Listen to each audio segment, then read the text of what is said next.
Imagine knowing that you have to record super early, getting to breakfast in the hotel, getting it all done, and then playing on your phone before you got ready. And I fell asleep. So this is actually probably the first time you're going to see me completely no makeup. This is what I look like in real life because I couldn't be asked. I'm coming to you live from a hotel room from IEM Cologne. I have come off the back of blast. It's like 2 best of 3s every day for like 8, 9 days. I am tired. However, I shouldn't be the one complaining because BDog is up at like 9 a.m. his time once again after like being up till like 2, 3 in the morning commentating every freaking overtime map that could possibly exist. We are dedicated to selling people these pros, BDog, there's no doubt. Yeah, no, for sure. And look, you're allowed to complain. It's been a long time. And look, we put ourselves through it. It's like I could sit here and complain. I could say, look, I've casted every single day since player break. And my first day off is tomorrow, and I'm going to sleep as much as I can. But I'm grateful, and I'm excited to be here. And it's always a pleasure recording these episodes. So yeah, let's get into it. Yeah, that positivity, I like it. I like it. We are here obviously in it, and just to give you the premise, if this is the first time you're joining us, is BDog commentates on pretty much all the big tier 2 and tier 3 tournaments. He knows all the up and coming players. He knows the scene really well. And so what he does is he tries to spot either up and coming talent or maybe talent that's gone unnoticed. Sometimes not really talent, just a player that we think is interesting. And he pitches them to you today and kind of gives you a little bit of insight. This is for the hardcore Counter-Strike fans. That's what we're jamming here. And pretty interesting because you've chosen a player that comes from a team that is kind of all of a sudden just dominating in the online space, BDog. Like Sangal is on this mad run. I just see them winning pretty much all the online tournaments. Tell me about this team. Yeah, they're looking really good. And I also like the way that you said that. Just kind of, we're trying to highlight these pros, sometimes positively, sometimes a bit negatively. Sorry, Ultimate. Obviously wasn't familiar with your game. To be fair, Ultimate, you take a look at the results for Illuminar Ultimate. They weren't very good. I digress. Sangal, brilliant team. I tell you what, they actually have just come out of nowhere, and you could maybe see it building for a while. If you actually take a look at sort of the in-game leader they've got in LNZ, people will know LNZ. It was obviously on NIP. It was kind of brought up to that main roster when NIP was going through all of the just whatever the hell they were going through when they brought in Device and just kind of wasted a few years of Device's career. But he was there. It wasn't his fault, but he was there. He was brought in a little bit prematurely. Decided, do you know what? I've had enough of this. I'm going to move to a tier 2 team. I'm going to try and just work myself from the ground up and give myself a different direction and prove probably to himself ultimately, but also just the community that he can do it. And Sangal have been going from strength to strength recently, especially in 2024. They've got a really good coach behind them, legendary coach in Jumpy as well, who would definitely sort of help out and be sort of, I think, very much working in tandem with LNZ. But you take a look at these pieces, and people might not be familiar with sort of any of them. The most common name I think you'd recognize is xCloud, obviously from Eternal Fire. Jota from Eternal Fire Academy is also there, so you've got that link. Samey is another Polish AWPer. Sorry, Ultimate. That was from like Anonymo, was on Honoris as well. And Honoris is the team that Taz was in before he sort of started coaching G2.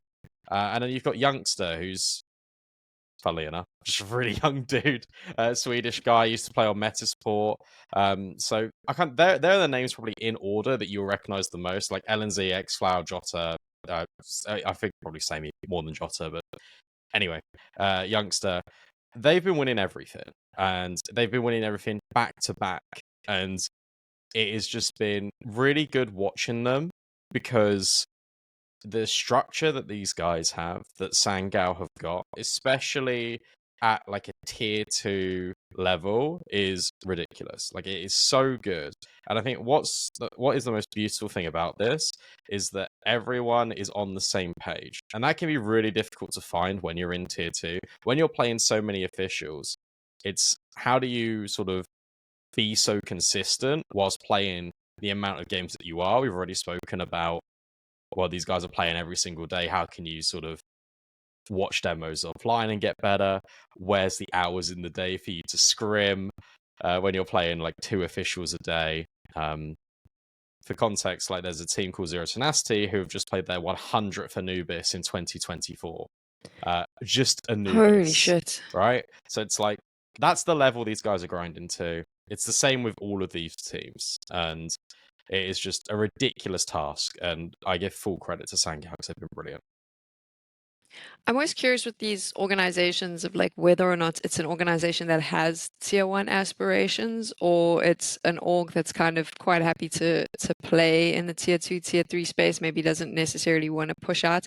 Sangal's a curious one, obviously Turkish organization, if I'm not mistaken, but has now kind of moved their HQ to the Netherlands, which to me communicates a want to kind of impact into the tier one scene. And if you look at this team and how well they're doing, it's only a matter of time before we start seeing them at LAN, right? So do you think that this is an organization that could potentially keep this lineup together and push them through? I'm asking you to like read into a crystal ball, BDog. I'll be honest, I don't know if you actually have insight into the org at all. I'm throwing this at you.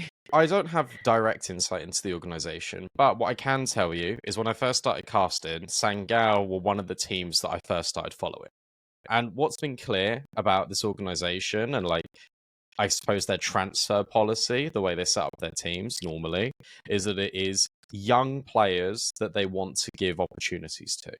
And I remember the first iteration of Sangal, and it was Corey, who's now playing on Xpera. Unfortunately, Pera sort of ceased operations, but Corey was there, and he was one of the older guys in the team, and he was 23. And you had all of these young guys from Sangal that then moved on to different places. And I feel like that was always the aim for this team when they first started playing and competing in CS. It was the likes of Scrunk. There was Fuzi. You remember Fuzi? That's now sort of playing in NA. You had a guy called Soulfly that was, again, a Turkish player that was really good and had a lot of potential, but then went and served military service, so then stopped playing Counter-Strike, for example.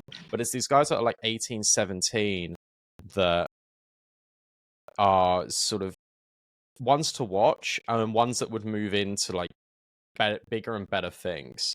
So then that was always the sort of the policy for Sangal. But now you look at this team and you look at the way that they set it up, because they deliberately recruited sort of LNZ, who's a bright spark just in the scene, who's got experience. He's been there a year now. They haven't moved him on. You've got Youngster, who's also been there a year, and the other guys have been there, I think, 8 months. Sammy joined like 4 months ago. So it's a long-term project. I think potentially they would love to keep this team together because it's winning everything. However, if they get offers from like a tier one team saying, hey, we would like this player, we would like that player, would they say no? Probably not. And I think that's because the idea of this org is to build players up and move them on, probably to get money for them, but also in like a hopeful way. This is definitely not how businesses work, but this is how BDog would like businesses to work.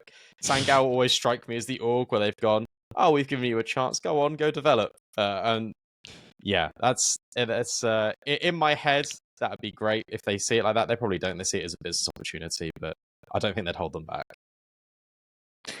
We've spoken a bit about the org. Let's jump into the IGL conversation, because this is an interesting player. He's had, I suppose he fell victim to the NIP chaos because he was in Young Ninjas, got the call up to the main lineup, but like you said, it wasn't exactly the best time to get called up, right? No, not really. I mean, this was May 2021, and this is where you have got Device. This is where Rez, Plopsky, Hampus, I think, are in the mix, and you've got changes in the IGL you've got changes in the fifth. There's a constant rotation, and to be fair to LNZ, I think they did win a tournament when he was there, if memory serves. I mean, it was a while ago now. Yeah, I mean, I am full 2021 Europe is what it says on HLTV, so I'm not too sure, but he was in Young Ninjas for like 3 months, in 2021, then gets brought into NIP. So you're on the academy team for 3 months. You get promoted. You've then obviously got the hype of you. At the time, you're playing with one of the best players in the world in Device. He's gone there for a blockbuster transfer. There's all this hype around him. There's now all this community expectation. And then one of the first games in Device's career of NIP is obviously that 40% loss anonymo thing. It was interesting. There was just a lot of eyes on you. So then you get brought in from the academy, and it's like, okay, well, go succeed, LNZ. Go do your best. And it was clear he wasn't ready, and I think that's a fair assessment, because once he was put back into the Young Ninjas, he stayed there for the best part of another year and a half before moving to Sangal. So it's clear he wasn't ready. He needed more time to develop. It's good that NIP didn't just throw him away and they kept him in the academy, but it's one of those where it's just at your depth. It is similar to maybe like MPL when he joined Na'Vi. I think that's probably the most direct comparison I could give. I think that must be quite difficult for a player to go into tier 1, like you said, be alongside one of the best in the world. It was, I don't want to, the comparison is there where, like, before we saw Ultimate in this Liquid lineup, it was a conversation a lot of us were having where, oh, if this player doesn't develop, like, that's the end of his career, right? Because you get this one shot to crack it, you don't crack it, you're out. Kudos to LNZ, because he goes back into Young Ninjas and now moves to Sangal, and he's getting in the results. Maybe it was a situation of realizing wrong place, wrong time, but I think for a lot of other young players, because this guy's young, he's only 21 now, so he must have been, what, like 18, 19 when that was happening. I think for a lot of young players, that could be the nail in the coffin, right? That makes you kind of go, holy shit, like, this isn't going to work out for me. But it seems that he kind of went, okay, bad situation, we keep grinding. Yeah, it could be one of two things with young players. I think it could either be, wow, that I was out of my depth, but that's where I want to be, or that was, wow, I'm out of my depth, I don't know what to do now. So for him, it was clearly that was a bit much. I feel like it wasn't, again, none of that was his fault. And it is quite easy to sort of just look at that NIP and just say that was a complete mess. You can kind of just completely excuse it in terms of just ignore what happened. And to be fair, I'm saying ignore what happened, but like, it wasn't like he was like playing awfully. Like it wasn't like he was absolutely terrible and the community were hounding him. At the time, it was just a player that gets promoted to tier 1 and gets slotted in to do a certain thing, and it doesn't work out for both parties. And it's clear that tier 1 isn't where he belongs at the moment, but can he return there in the future? Absolutely. Is he proving it right now? Of course he is. So it's a really good story in my opinion, because everyone loves an underdog, and you can regard him in that situation as an underdog. For sure. And obviously now all these wins, like, it's just been back-to-back wins. There's a lot of credit that has to go to the IGL role, because he's the one that's making the calls and setting the team up. What is his calling style from what you've seen? How would you define it? I think it's pretty structured. I think there's a lot of calls where they set up to take a direct piece of map control early, and then in the mid round it can be a little bit more flexible. And I think the reason why you've got that is because of the riflers in the team. Like, you've got Jota, who has got unbelievable ceiling in this team, raw aimer, young, will just go and fight everyone, and it's really cool to see how explosive he is.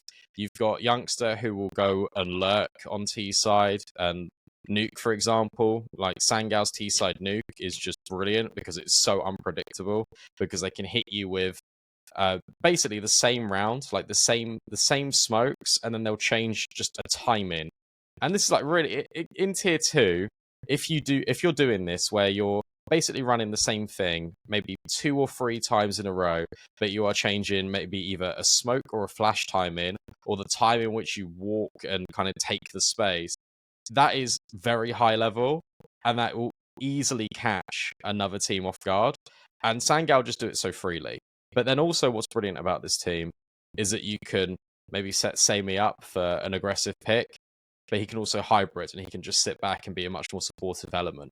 It is so unpredictable in this team. It is really a joy to watch, because it's clear and I think this is the biggest thing for this success as well in the team, is that everyone that has been brought in sees the long-term vision or saw the long-term vision of where this team could go, and they believe in the entire project. And that's such a underrated quality to have in the team, especially in tier 2, tier 3, where you are playing a ridiculous amount of officials sort of every day. And suddenly your first win comes in this team for Sangal, and you think, oh, we've got something here. And then it's again, and it's immediate, it's back to back.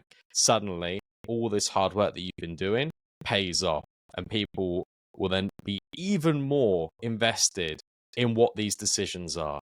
Every single player will trust what is going on in the server, but also feel a lot more confident in their moves, in what they can do. And LNZ isn't sort of a dictator by any means.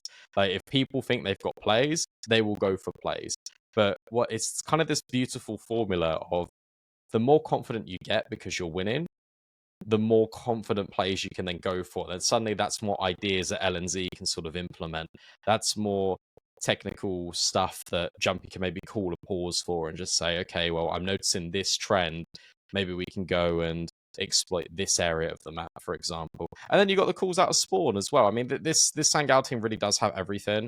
And again, I'll use Nuke as an example. They've got these aggressive A hits where it is they're in the first 10 seconds, and there's just like 4 flashbangs. You can't see anything. You then get in molly top hut. You then get in molly CT vent, and it is just so claustrophobic to deal with. There are 2 specific examples. I've used Nuke as a very heavy one, but I think Nuke is obviously one of the maps in which you rely a lot on communication. You rely a lot on rotations, and I just think Sangal's T side is a really nice little sample size. If you want to watch how to play Nuke, watch a Sangal T side genuinely on demos, because it is very good to watch, because everything they are doing has purpose, everything they're doing has intent, and it's not just on this map, but that's probably the best example for it. The more you talk about this team, the more it sounds like they're structuring their setup to kind of compete at a higher level. They're putting in the foundation to ensure that like those what I suppose in tier 1 you would call just the fundamental basics are in place. It's like, I mean, and I'll give credit to LNZ in this case of like they're building a structure that can be taken into the next level. That's kind of the vibe I'm getting. Is that the feeling you have when you're watching them? I'd say so. I mean, if you think about the results that they're achieving, so people will say, oh, they've won a CCT. Cool. There's like 20 of them. And that's true. I do work most of them. But you look at the results that they achieved. So the back-to-back ones. What I will say, guys, is the Series 7 win was, when you take a look at the opponents, the caliber compared to Series 6, it's not as impressive. But they beat a Passion UA team that has been sort of flying up the ranks in people's estimations recently. They've got really good sort of prospects from the Ukrainian scene, and they've been playing some very structurally sound CS. That was 2-1. That was quite close. They then went on and beat a 1-win team that has got Hobbit, that has got Neelan, that has got Buster, like people that have played at tier 1, and they smoked them 2-0. In Series 6, they beat Fnatic 2-1, and that decider map was 13-4 going to Sangal. Like, they just blew them out of the water on Ancient, and obviously that's Fnatic with Blameth, and Afro, Matties, who's just this superstar, and they just made them look like a tier 2 team. Same with Monte, they beat Monte as well. And they keep having, the thing is, they keep beating the best sort of like tier 2 teams.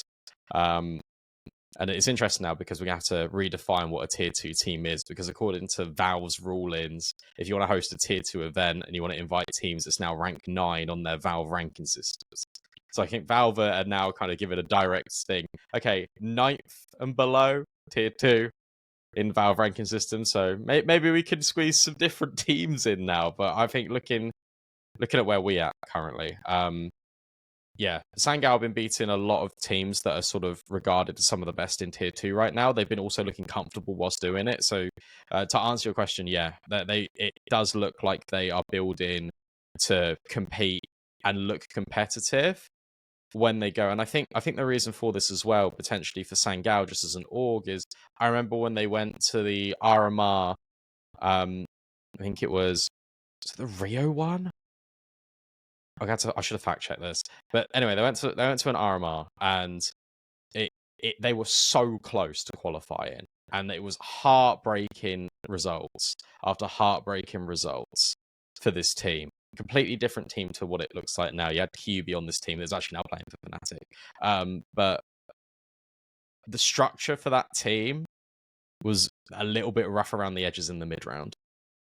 You don't really get that now, which is awesome to see. Like, they have moved on, they have sort of like developed it. But I think because they got so close, they now know this is where we want to be. So they've built a more longer term project to get there. If we focus in on LNZ, because obviously this is the player that interests me the most, the IGL, Sure. the kind of the strategic thinker, the person that sets this up. How difficult is it for a player like this in the long term if you're looking to step into a tier 1 team? I always worry about IGLs because I mean, we've already seen it. A lot of players in tier 1 decide to be IGLs, right? So like in terms of finding space for your role and being picked up somewhere, do you think teams are willing to take a risk on a tier 2 IGL? Do they need to see them prove themselves, or is it easier for an IGL to rise up with the current team that they have, which is, I mean, I would say that was kind of what Shui was able to do with Mouse, right? And now we all laud him as one of the best. It was Rio.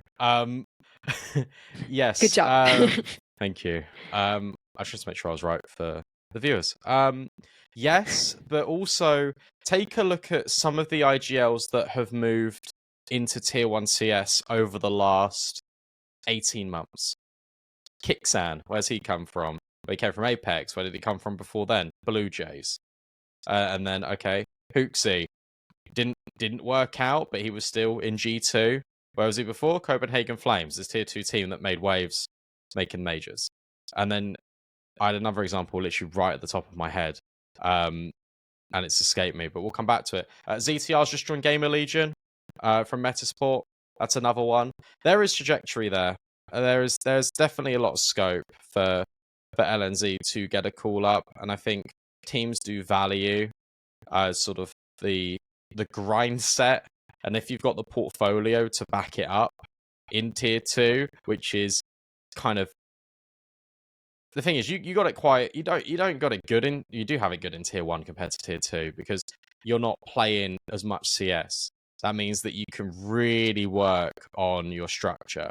If you've got good structure in tier 2 and you are getting basically a bunch of young guys, consistent event wins back to back, or making deep runs in pretty much every tournament, that is impressive, especially when you are playing like 2-3 officials every single day.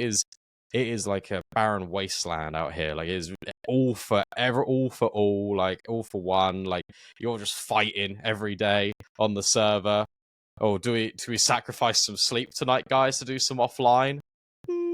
Yeah, okay.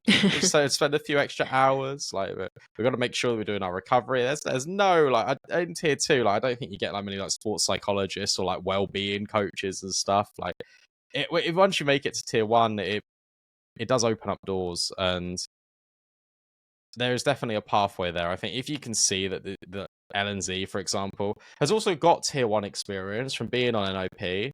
And like it or not, he's played at the top. Like, that's just the fact of the matter. And now he's moved down to Sangal.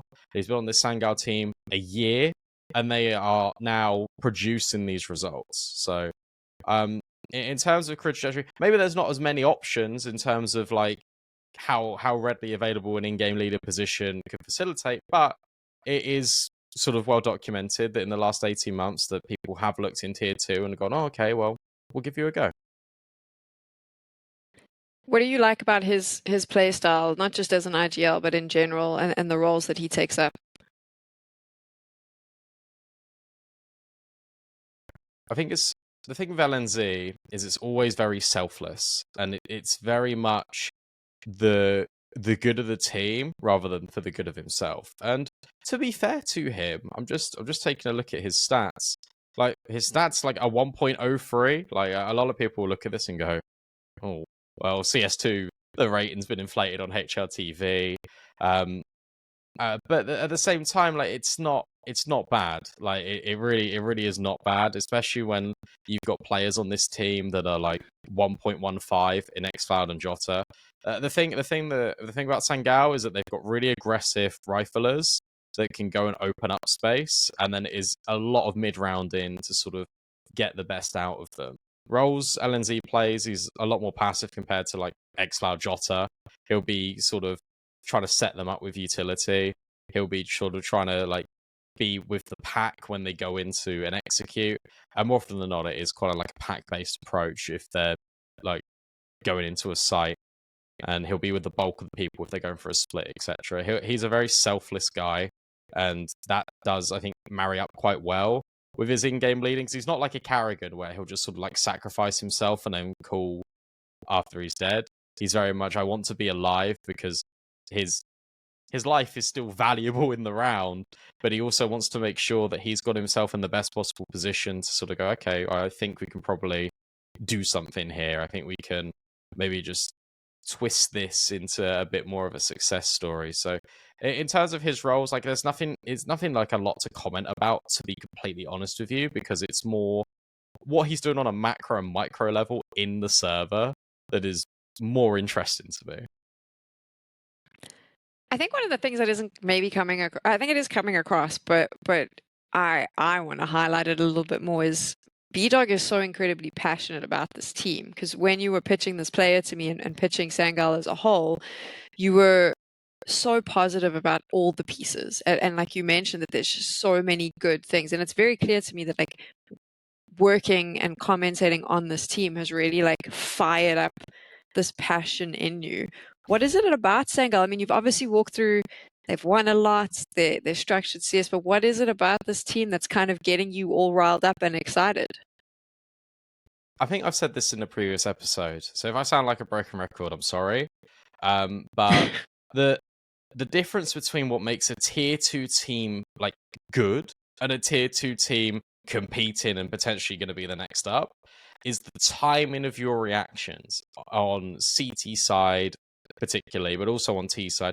Basically, what has happened in this moment and what is the immediate, like, that's the answer. Like, we need to go now. And for Sangal, it is almost like flow state.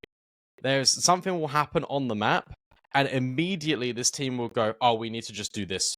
Or, for example, let's do another common one for Anubis, right? It's your T side Anubis. The CTs have been trying to get aggressive on you. This actually happened in the Sangal game. Thinking about it, the CTs are trying to get aggressive on you. They have been ruined, and they, in a desperate play, the CT side throw this smoke that lands at the top of stairs towards where you're going, towards A, and then they throw flashbangs over from the window at A. And it's, as soon as you see this smoke, you know what's coming. You know it's going to be a split through the canals. You know that A main's going to be there, and maybe there's a mid player pushing. Why would you try and fight it forward? You've got two options here. You can either try and fight forward through the utility, or you can just go, oh, there's the smoke. We know that people are going to be pushing from B side in the waters. Let's just go B main. And it is instant. There's not even a second thought about it. This is our protocol. But also, if this doesn't quite go to plan, we've got a backup plan, but the backup plan doesn't even need to be thought about because it is just instantaneous. And I think there was a round in particular where Sangal, they had this situation play out. They went insta B main, and they cut off the rotate of the guy that was walking back in from water because they didn't see anything. And then they took the CT space on B. You plant for CT, and then suddenly you are completely isolating. You've almost flipped the sides on their heads, but you can cut off rotations from the A main players because now you've got a player deep in CT that's looking sort of from temple side at the doorway.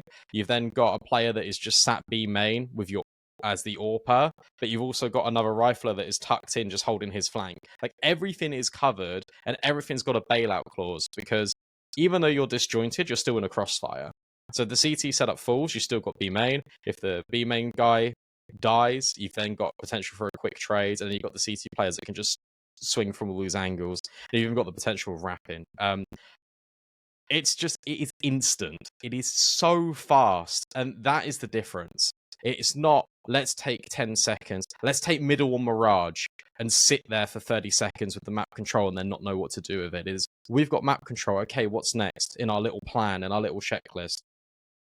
It just gets me excited. I love it. I love it so much because it's just instant. There's always a plan, and if it doesn't work, there's a backup plan. And if it doesn't work in the round, there's like 3 different variations they can try and pull out. Where it's, okay, the riflers aren't getting the success in middle. We need to try an extremity play. Well, are we going to send our riflers there? No, we'll send the AWP. Send the AWP there and get a pick. If it doesn't work, I don't know. Yeah, there's another variation. But more often than not, it works. It's brilliant. There we go. I love it. I love it when you get excited. I think that's the best part. If you take a look at all the pieces specifically, I think we're focusing on LNZ, but he's facilitating a lot of these players. Do you think we'll see some of them, say, for example, Sangal doesn't move up into that tier 1 space and we don't see them in the open circuit next year, start battling it out? Like, do you think a lot of these pieces, including LNZ, may be picked up by some of the bigger organizations?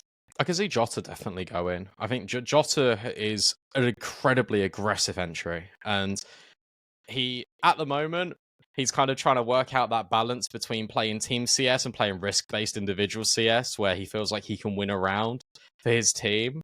But now you're actually, over the last month, you're seeing him actually be a lot more reserved, unless I think LNZ goes, go on then. And it's just, and he just runs at them.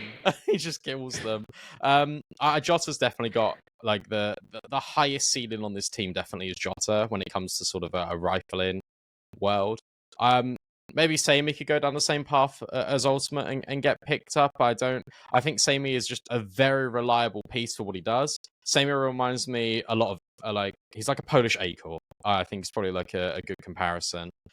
Xfloud, do I think he'd get called up? Potentially, but I'm not sure where he'd go. I don't know if he'd ever join back with Eternal Fire, because they kind of, the revolving door of Eternal Fire last year was something to truly behold, and I don't think he would probably go back there. But I mean, I could see Jota, for example, maybe going to like a Gamer Legion. I could see LNZ going to NIP back again, or maybe Fnatic. I could see that happening.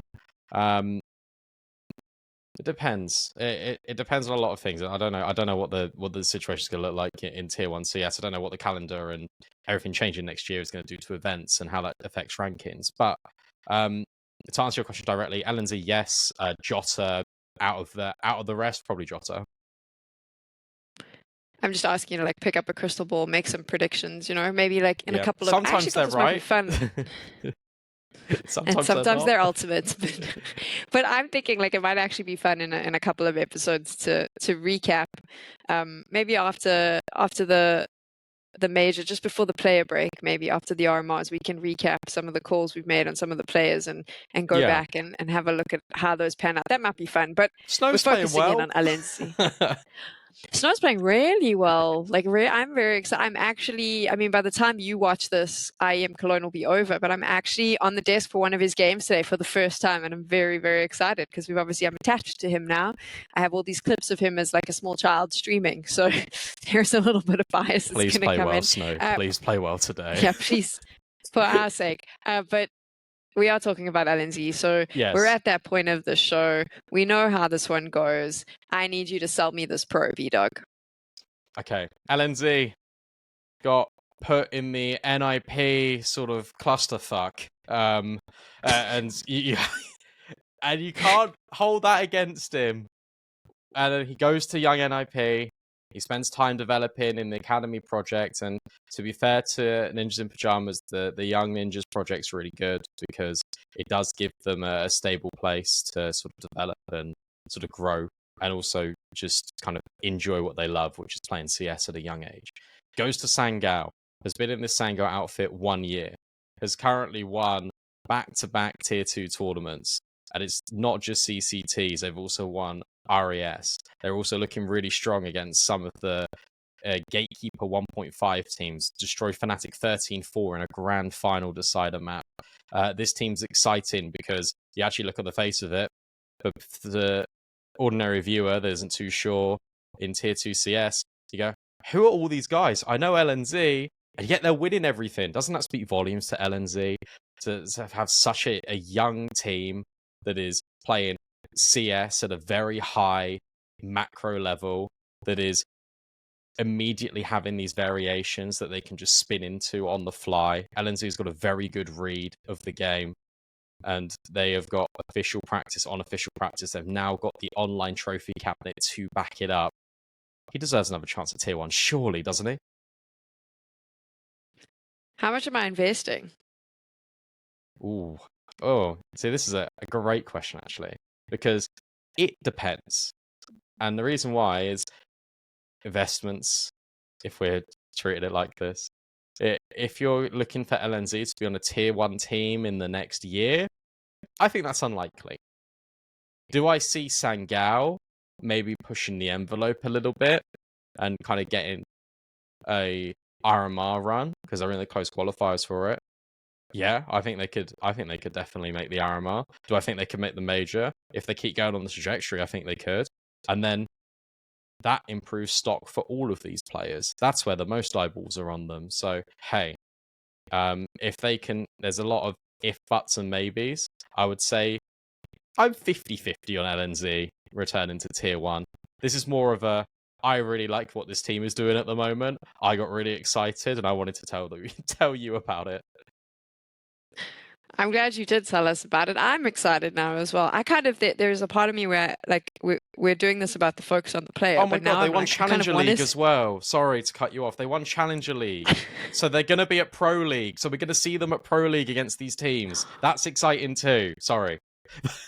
That is exciting. I mean, this is what I was about to say. For me, I want to see what happens when Sangal steps up, right, and goes up against the big dogs, because I think that gives you a really nice indication of where not only where their ceiling is, but also where their floor is. Because I think a lot of these like sort of tier 2 teams, if they can get their floor up, the ceiling you can increase and you can get it further away with different pieces and different work. But if they have like a really good foundation, that's going to be really exciting to see, because they can build on that. So we'll actually get an opportunity to see that at Pro League.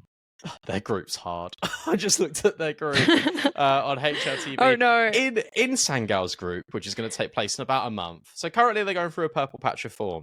It would be brilliant if Pro League was next week. My god, it isn't. It's next month. As the time of recording this. In Sangal's group, they've got FaZe, Na'Vi, Heroic, Eternal Fire, NIP. Now, there's some fun storylines in here. Eternal Fire, you got the Academy Jota, you got X-Floud, Sangal playing against them. NIP, LNZ, so there's some cool stories here. They've also got FlyQuest and Lin Vision in this group as well. However, FaZe, Na'Vi, Heroic, you throw NIP in that conversation at the moment, and Eternal Fire, that's tough. Like that's a hard group. I mean, baptism by fire, right? That's where we're at. We've hyped this team up so much. I hope that they can deliver against those. Please. Oh, wow. All right. Well, I mean, it's nice and early in the morning. BDog needs some sleep. I got to go to work. I think we've given you a really nice overview of LNC, of Sangal. We hope that you're as passionate as we are now that this is over. BDog, we'll see you soon for another episode. Please go get some rest. You got a day off tomorrow. Enjoy it. Thank you. We'll see you soon. See you later.